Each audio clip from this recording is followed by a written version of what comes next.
Զրուցում ենք քաղաքական վերլուծաբան Արշակ Աբրահամյանի հետ։ Վերջին շրջանում էլի մենք ակտիվ քննարկում ենք գերիների վերադարձի հարցը, որովհետև այս օրերին կրկին Բաքվում նիստեր են տեղի ունենում մեր գերիների։ Այստեղ կարծես թե ամբողջ պայքարը գերիների վերադարձի համար մնացել է քաղհասարակության վրա։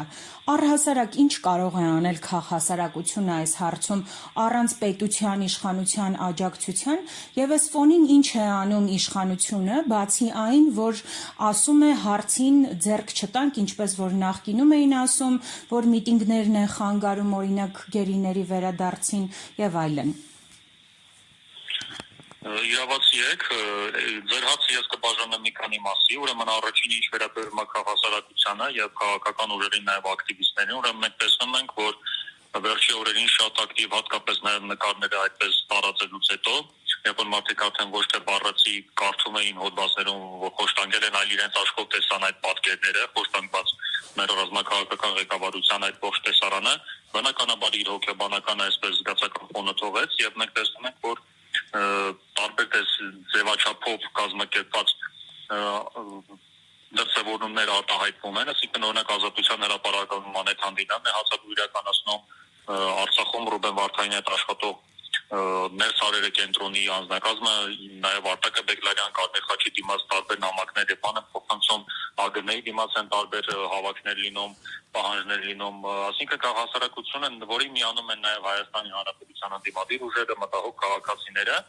այսինքն հասարակությունը իր հասանելիքը անում է, սակայն մեծ մասը աշխատանքի պետք է իր վրա վերցնի պետությունը,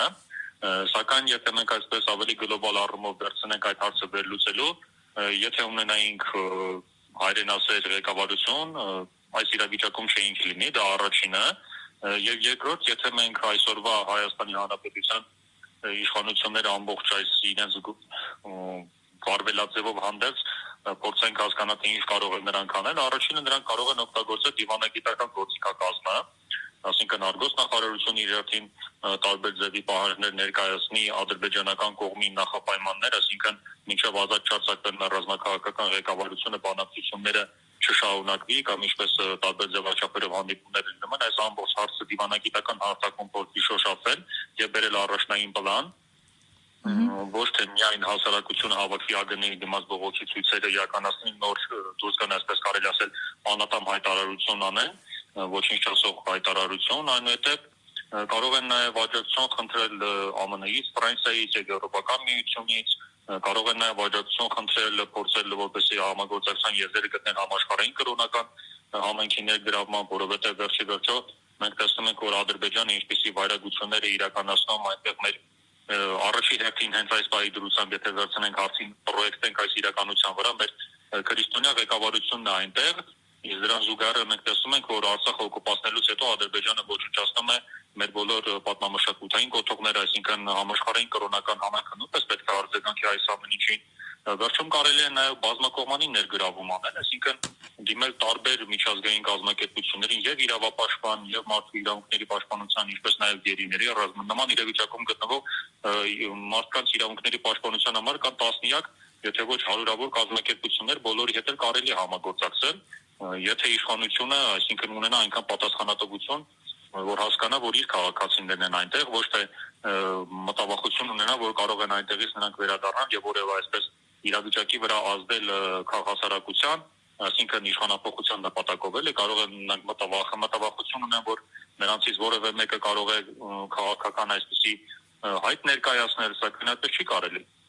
Մեր քաղաքացիները, մեր ռազմաքաղաքական ղեկավարությունն է, ում ազատ արձակելու համար Հայաստանի առաջինը հենց Հայաստանի իշխանություններն են պարտավոր գործնական քայլեր ձեռնարկել, որտեղ կրկնում եմ, հասարակությունը,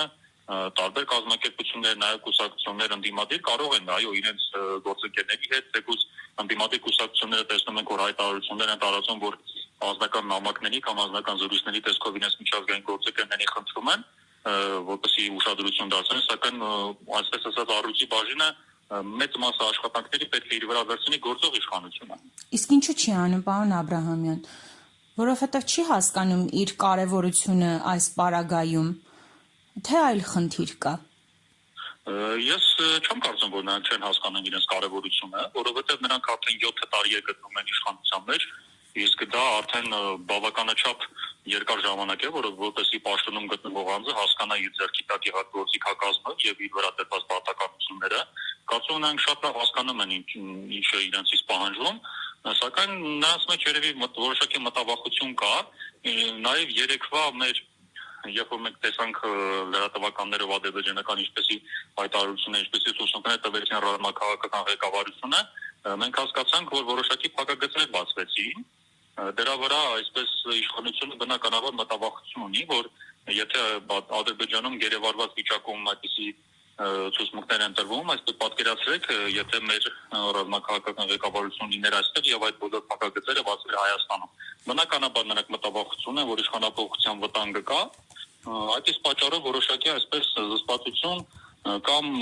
չեն ուզում խառնվել այդ թեմային ողջ գործիքակազմով իրենց ձեռքի տակ եղած։ Թողել են ամբողջը քաղաքասարակության վրա։ Այսինքն նաև անձնական շահերից ելնելով չեն փորձում հարցին խառնվել։ Իհարկե, ըստ իս հիմնական նպատակը իրենց իշխանության պահելն է, որովհետև վերջերս այնտեղ հասարակ մարդիկ չեն, այլ մի քանի տասնամյակ երկիր ղեկավարած անձինք են, նաև պատերազմի մասին նրանք շատ բան գիտեն, գործող անձինք են եղել եւ բնականաբար եթե նրանք հասնեն այստեղ եւ որոշակի փակագծեր բացեն, կարծում իշխանությունը մտավախություն ունի, որ իրավիճակը կարող է ոչ իրենց օգտին դասավորվել այսպես ձևակերպել։